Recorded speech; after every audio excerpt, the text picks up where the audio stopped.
We begin tonight with the struggles Iowa hog farmers are facing. Nearly 1/3 of the nation's hogs are raised in Iowa, but farmers are coming off the worst financial year ever. Rising costs exceeded the price farmers got for their livestock. Jenna Webster explains what this year could bring. It's part of our Ag Impact coverage on News 8 at 6. In Iowa, pigs outnumber people.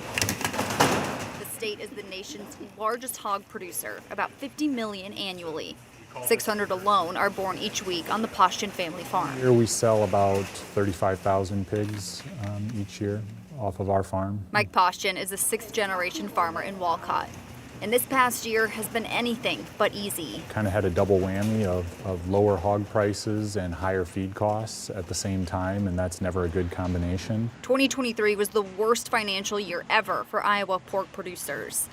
Economists say average losses were $32 a head, $5 more than the previous worst year in 1998. The biggest factor is just high corn prices. Soybean prices were also fairly high. The war in Ukraine drove up the cost of fertilizer and oil, also disrupted grain shipments, driving up crop prices.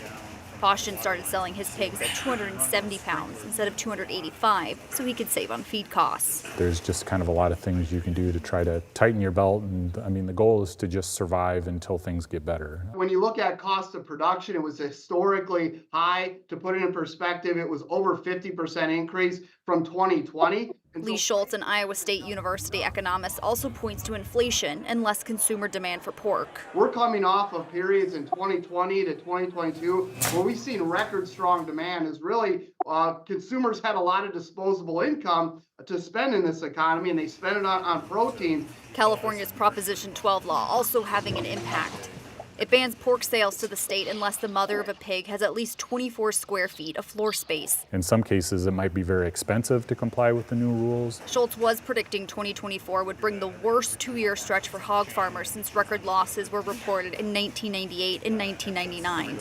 Now, he's more optimistic. Over the last month, we've seen significant improvement in the pork market, and so we're not out of the red ink yet, but we have seen conditions improve. Poston is keeping that same cautious optimism. He's seeing feed prices come down. So with lower feed costs and average hog prices, that looks a lot better than the situation was for most of last year. So I think there's hope. In Walcott, Jenna Webster, WQAD News 8.